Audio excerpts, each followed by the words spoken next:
Peux-tu me donner ton nom et ton prénom, s'il te plaît? Alors, mon prénom c'est Grégoire, mon nom c'est Arnold. Ta profession, ton activité. Alors, je suis naturopathe, iridologue et énergéticien. Où est-ce que tu exerces? À Sion, Depuis combien de temps est-ce que tu exerces? ça fait un peu plus de 12 ans. En quoi consiste ton activité? Est-ce que tu peux me l'expliquer avec des mots très simples, comme si j'avais 5 ans? Ok, je vais essayer.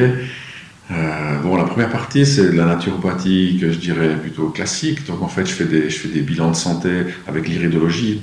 L'iridologie, on peut dire que l'iris, c'est comme un écran sur lequel on projette des images. L'image, c'est les taches, les marques, tous les signes qu'on trouve sur l'iris. Et puis, chaque zone a une signification, correspond à un organe ou un système. Et puis, en fonction des marques qu'il y a sur les zones, on peut établir comment fonctionne le système, l'organe. On peut déterminer les forces, les faiblesses, les prédispositions, la typologie de la personne. Et puis, ça permet aussi de voir ce qui ne fonctionne pas. Donc on ne fait pas un bilan avec, on donne forcément des noms de pathologies comme le ferait un médecin. C'est plutôt un bilan fonctionnel. Donc on regarde l'écran, on regarde ce qu'il y a dessus, et puis on obtient l'information. Okay. Et puis après, sur la base du bilan, j'ai des outils de naturopathe. Donc c'est tout ce qui vient de la nature, les plantes, que ce soit des huiles essentielles, des teintures mères, des macérats mères, de l'homéopathie ou d'autres choses. À qui est-ce que ça s'adresse? Alors la naturopathie, ça s'adresse à tout le monde, dans ce sens que c'est au-delà d'une discipline thérapeutique, c'est une philosophie de vie. Ça englobe l'alimentation, ça englobe cette idée de santé, dans le sens que la santé, c'est un corps qui est dans un état d'équilibre et de capacité à s'auto-guérir. En fait, l'idéal serait d'être dans cette démarche comme le faisaient les médecins chinois avant, c'est-à-dire en fait ils suivent des familles, des gens, et en fait ils sont payés quand les gens sont en bonne santé. Et puis quand ils sont malades, ils les soignent sans être payés. Alors l'idée c'est vraiment de créer les conditions avec les patients pour que la santé elle puisse être là. Mais cette santé dans le sens de mouvement, où il y a quelque chose, de temps en temps le corps il exprime des symptômes, et c'est un signe de santé. Si le corps ne réagit pas, si le corps n'expulse pas, si le corps n'élimine pas ce qu'il doit éliminer, ça veut dire que les forces de vie sont faibles. Et puis c'est aussi ça la naturopathie, c'est régénérer, augmenter, potentialiser les forces de vie avec la typologie de la personne. Tu ne recevras pas le même remède que moi pour la même situation, par exemple. Est-ce que tu as une approche ou bien une méthode préférée dans ce que tu exerces? Bon, si c'est pour des questions de naturopathie, vraiment, je trouve que l'iridologie, c'est une porte d'entrée merveilleuse, parce que ça permet c'est une grille de lecture, en fait. Ça donne aussi des informations sur la psychologie de la personne, comment la personne fonctionne au niveau émotionnel. Donc, c'est une sorte de... ça ouvre une porte, une grande fenêtre, comme ça. Donc ça, j'aime beaucoup faire. Et puis, je lie toujours mon travail à tous les aspects psycho-émotionnels. Quand je dis que je suis énergéticien, ça veut dire que je travaille sur la libération des schémas, des mémoires, des blessures. C'est la libération de ce qui est vraiment la cause des déséquilibres ou des maladies, parce que finalement, la plupart des troubles de santé sont en lien avec la manière dont on vit les choses. C'est aussi en lien avec ce qui est énergétique, dans le sens qui est aussi du monde qu'on pourrait qualifier du monde invisible. Que ce soit les énergies d'un lieu, que ce soit les émotions qui se trouvent avec les personnes avec lesquelles on vit ou on travaille, ou simplement il y a des âmes, il y a des entités, il y a toutes sortes de structures énergétiques qui perturbent ou avec lesquelles on entre en relation, et parfois il y a des choses à transformer par rapport à ça. Donc en fait c'est vraiment une sorte de démarche avec l'aspect énergétique, émotionnel, avec l'aspect naturopathie de terrain, et puis avec... cet aspect travail avec la nature, dans cette idée que les remèdes naturels, c'est pas de la médecine douce. C'est puissant, mais ça implique en général, normalement pas d'effets secondaires, parce qu'il n'y a pas de... Les molécules, elles ont le sens de la vie. Pourquoi est-ce que tu aimes ce métier? Bon, j'aime l'indépendance que cela m'offre, j'aime cette liberté, j'aime le lien avec les gens, j'aime en fait développer une relation thérapeutique. avec la personne. Donc c'est toujours c'est quelque chose de privilégié parce que lorsque une personne vient, il y a une confiance. Les gens, ils mettent sur la table des choses très personnelles, des choses dont ils ne parlent peut-être pas à d'autres personnes, même à leurs proches. Donc c'est très intime. Donc en fait, je me sens à la fois honoré et privilégié que des personnes me fassent me donnent cette confiance. Donc en fait, cette idée de lien, d'accompagnement et de vivre quelque chose d'important pendant une période de temps donnée. Comment est-ce que tu es arrivé à cette profession? Quel est ton chemin? Si il y a 20 ans, on m'avait dit que je serais naturopathe et thérapeute en énergétique, j'aurais doucement ri. Le parcours professionnel, à la base, j'ai fait un apprentissage de mécanicien en mécanique générale. J'ai fait l'ancêtre de la maths professionnelle. J'ai eu un diplôme d'ingénieur HES. J'ai fait de la recherche, du développement. J'ai fait un master en management. J'étais cadre supérieur dans des grandes entreprises. Et puis un jour, je me suis réveillé et puis je me suis dit que c'était ça. C'est pas tout à fait comme ça, il y a eu un processus, mais c'est devenu une évidence. Quand j'ai terminé mon master en management, j'ai compris comment fonctionnait le système et puis je me suis dit que je voulais plus le servir de cette manière. Et puis après, c'était vraiment une évidence. Et puis je me suis formé, ça m'a pris 4 à 5 ans. Et puis après, j'ai sauvé ma peau en changeant de milieu professionnel.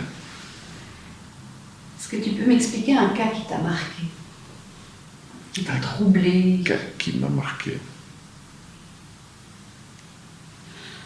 Mon approche, c'est aussi de m'impliquer émotionnellement dans ce qui se passe. C'est-à-dire qu'en fait, j'accepte de me laisser toucher par ce que la personne vit et lorsque c'est nécessaire, je partage des expériences personnelles pour illustrer. Donc en fait, j'ai envie de dire, je me laisse toucher, je peux me laisser toucher par n'importe quelle situation. Mais parfois, j'ai des relations privilégiées avec des gens qui...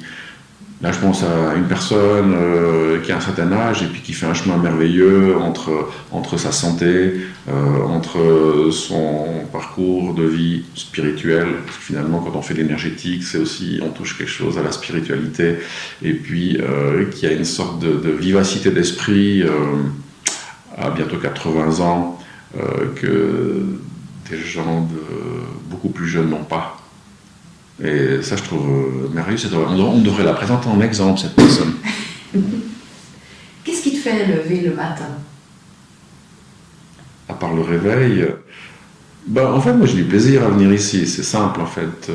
Quand je débarque ici, je n'ai pas en tête la journée que je vais avoir, je ne sais pas le nom des gens qui viennent, je ne regarde pas mon agenda.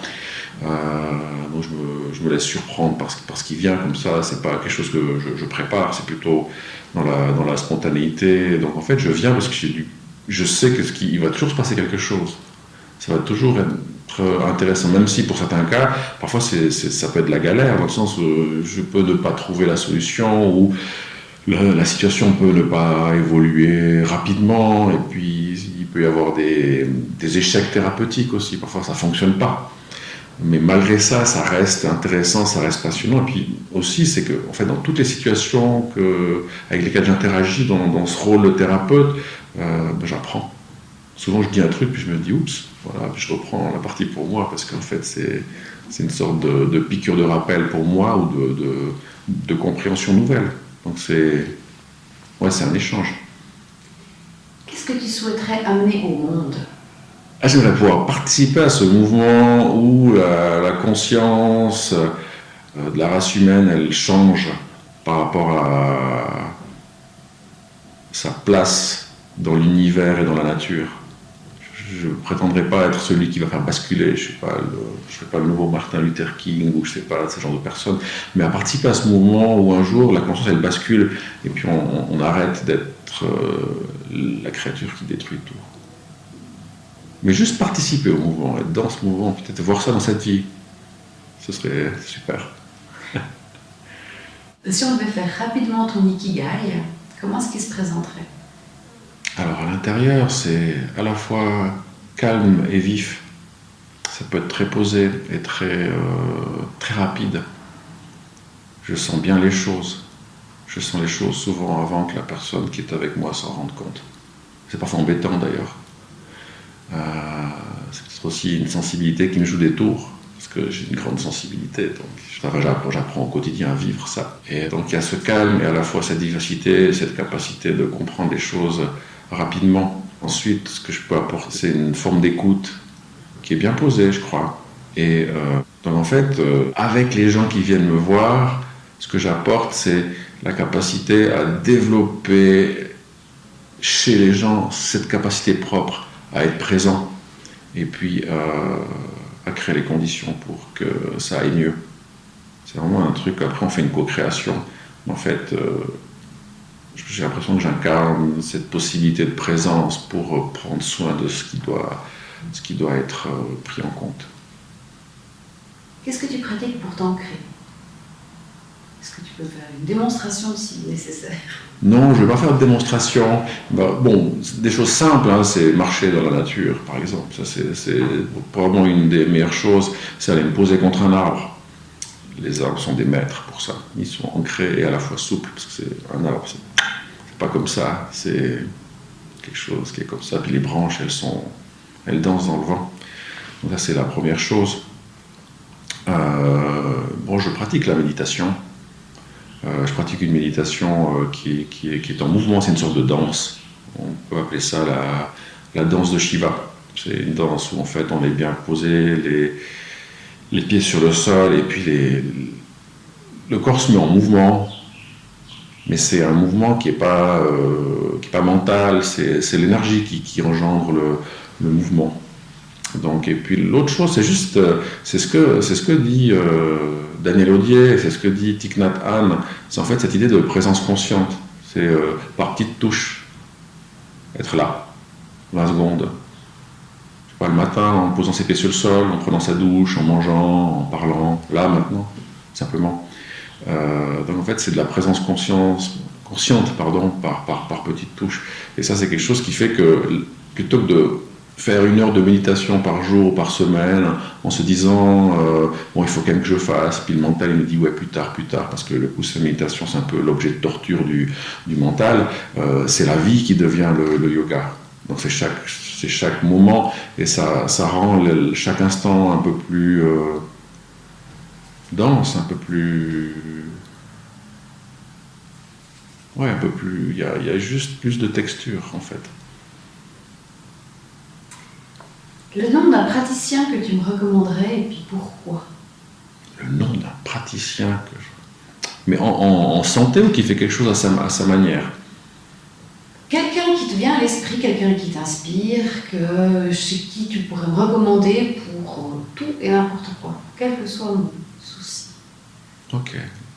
La personne que j'adorais aller voir, elle est morte. Ah. Donc en fait, par contre, je peux te proposer une personne qui fait quelque chose de pas tout à fait dans le domaine de la santé. Elle s'appelle Cynthia Christen, et puis elle est avocate et elle fait du coaching. Et en fait, sa proposition dans la vie, c'est de faire du coaching, de l'hypnose et aussi d'accompagner les gens dans leur démarche juridique, dans une idée qui est très constructive, pour pas aller au combat, pour trouver des solutions et faire en sorte que les choses se passent plus fluidement.